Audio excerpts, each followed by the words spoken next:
TCI is brought to you by Breeders' Cup Dirt Mile contender Wicked Strong, the multiple Grade 1 winning millionaire by Hardspun, who will retire new to Spendthrift for 2016. Welcome back to TCI, your inside track to the Breeders' Cup. Alongside Joel Cunningham, I'm John Siegel. Well, Joel, today we're going to talk about turf racing. We're going to release 3 new TCI top 5s. Yep. You know, we said last week the cool thing about the Breeders' Cup being right here in our own backyard is we're going to be able to see these horses. We're going to get, a good first impression of them. You've been over there quite a bit already. Tell me, are there any standouts that you've seen so far? I'm not so much focused on workout times. Unlike the Triple Crown Trail, we have all these young horses, John. They're really developing. None of them have been a mile and a quarter, say, before the Derby. I mean, you can learn a lot from the workouts and the times and how the works are put together. These older horses, in particular, most of these divisions are older horse races. They're established horses. I mean, you just want to see them, happy, looking good in the flesh, carrying the weight properly after a long year's campaign. Certainly you want to see how they travel and handle that racetrack. That's all very important. So I've been really trying to pay attention to that. Keeneland doesn't have lights. Yeah. So it's not until 7:30 till you actually see horses. So you miss everything before that. And then most of the workers are after the break at 8:30. So I had the opportunity to see some of those, particularly the last couple mornings and final Breeders' Cup workouts. And we'll take that into this weekend and try to watch horses like Beholder, who should have a much-anticipated final workout after all she's been through this weekend. Very anxious to see her, but I've liked what I've seen from Beholder. Yep. Particularly after what she's gone through. Back on the track at Keeneland, like what she looks like physically. Nothing deters me physically from her, and I anticipate she's going to breeze this weekend. I anticipate she will remain on schedule for the Classic. Monday's a pivotal day for her, because Monday's the day that they can decide, hey, you know what, let's back off a little bit and try the distaff. We know even if she's not on her A game there, she can win the distaff. If they decide to proceed towards the Classic, that lets me know that she's on her A-plus game. The fever was a non-factor. It was a short-term issue. So pay very close attention to Beholder in the next few days, particularly leading up to Monday. In terms of horses that look good, John, I mean, boy, Todd Pletcher has a contingent that, of several horses that, to me, have looked good. A horse like Red Rifle, Azar, 2-year-old colt pointed towards the juvenile turf. I thought Rachel's Valentina looked good this morning. I mean, her workmate, that was a totally botched workout. But even before she even worked, to me, physically, she looks good. She's a lighter-made filly. They obviously bypassed the final prep, so you had to be concerned about that. But, I had Songbird all over that division, and maybe I still will.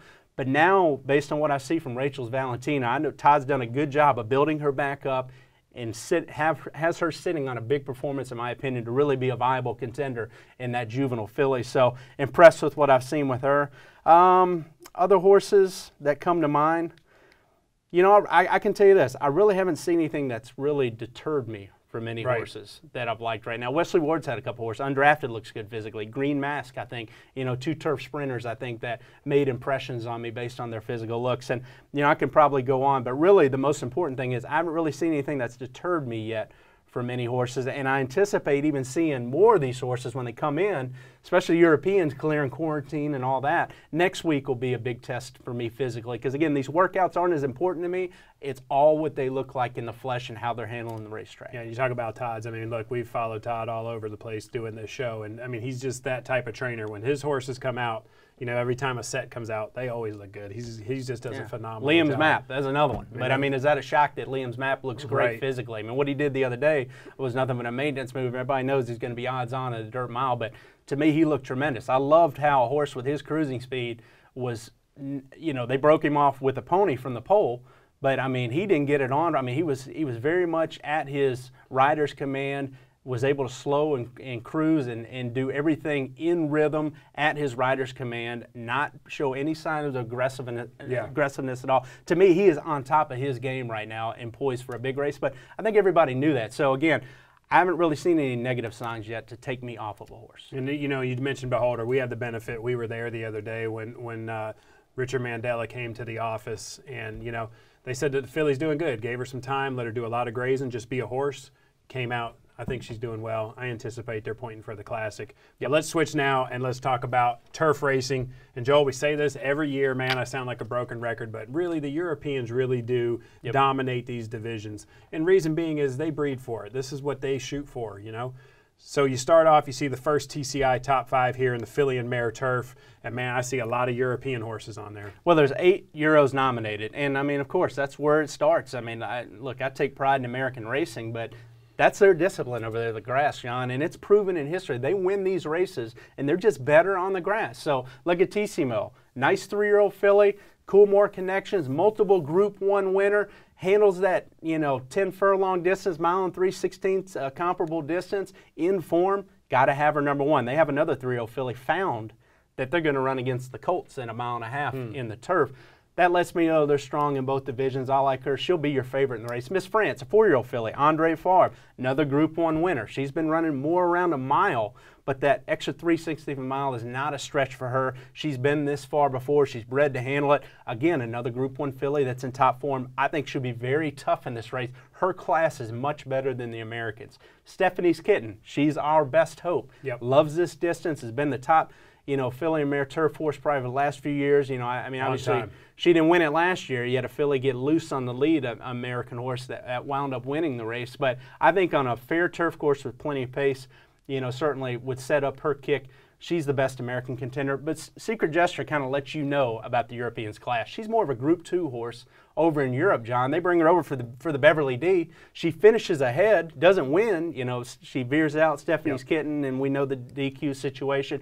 But Secret Gesture belongs on this race, or on this top 5, because, again, she has shown her class around left-hand turns in America, but she's nowhere near these 3 fillies in terms of class. Group 1 winner, Group 1 winner, Group 1 winner. They're proven. This filly here is another one for a 3-0 filly for Freddie Head. Not in really good form in her last 2 races, but if they're bringing her over, that tells me she's dangerous.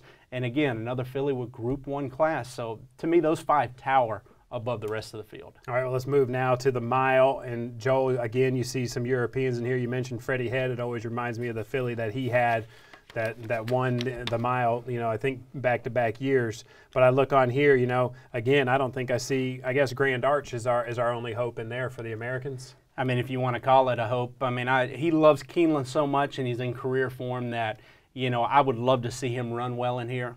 I'll put him in the top 5, but again, you get 8 Europeans in here. I mean, you look at a filly like Impassable, who's not even on this top 5. She's a European, won her last 3 races, including Group 1, where she beat Colts, and I've got Grand Arch over her. But, I mean, I just let you know how deep the Europeans run, particularly in this mile division, John. Esoteric, 5-year-old mare from Andre Favre. To me, both the Andre Favre horses belong at the top of this list. The 3-year-old colt, Make Believe, also trained by Andre Favre. They have not run against each other this season. Both great milers, both multiple Group 1 winners in top form. I think Make Believe may be a little better on a softer ground turf course. He's a forwardly placed horse. I could see him on the lead or just stalking right behind the pace, particularly if Obviously or some of those real speed horses, commit to the mile. He should be in that second flight. Esoteric comes from way back, launches her bid, but she's in career form right now, John. You figure she fits in this race, particularly with all the pace that's signed up. Time Test is another one. Another 3-year-old, John, coming over. Very good form. To me, has that classic European milers profile. Belongs as a top contender in this race for Judd Mondt. Carrie Conte, we already know he can do it. Yeah. This will tell you all you need to know. Europeans, I mentioned there's 8 that could run in this year's field. Last year, Carrie Conte comes over. He's one of a handful of them. He doesn't have quite as good of a prep coming in. He has a bad race where he had traffic trouble. He's 30-1. He wins the race with a 110 Beyer speed figure over Anadin, who was second. I mean, just let you know everything you need to know about how good their milers are over there. So, Carrie Conte, again, his form to me is trending in the right direction.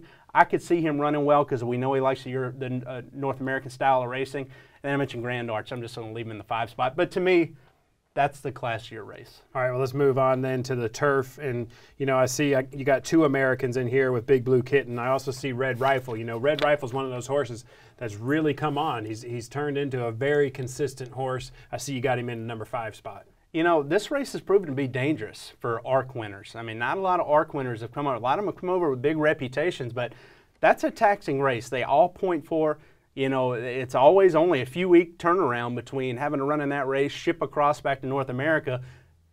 you know, it's softer ground there in, Yep. in France. Doesn't matter if it's, they say it's firm, it's still longer, soft. It's a different kind of turf course here. So Golden Horn will be a lot of singles on a lot of tickets in here off of his year in form. Certainly he's heads and shoulders over this group, but history shows us he's not Ascension here. Big Blue Kitten has his pace setter running in the race, so he's going to assure a fast pace. That's what he wants. He's going to run into that. He's in great form, loves a 1.5 miles. I'm actually give him a little bit of a chance in here. Found is that 3-0 filly for Coolmore that we mentioned, John.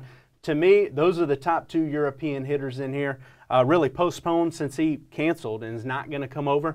Those are the 2 heavy hitters from Europe.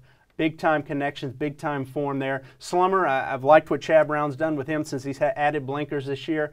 And then Red Rifle, I mean, you mentioned him. I mean, another good work, you know, this morning at Keeneland. To me, he's sitting back on a top performance. May have bounced a little bit off that race against Flintshire, which was very good at Saratoga. May have bounced in his last start. Now he looks like he's trending back to a top performance and certainly should like the turf course better here at Keeneland than what he got last time. All right, well, thank you, Joel. I know it's a lot of work, you know, reaching over into Europe and researching all this. We really appreciate it. Yep. I look forward to seeing the horses next week, too. Oh, man. Make sure you guys come back. We're going to reveal a few more TCI top 5s, and we'll give you some more first impressions on these Breeders' Cup contenders.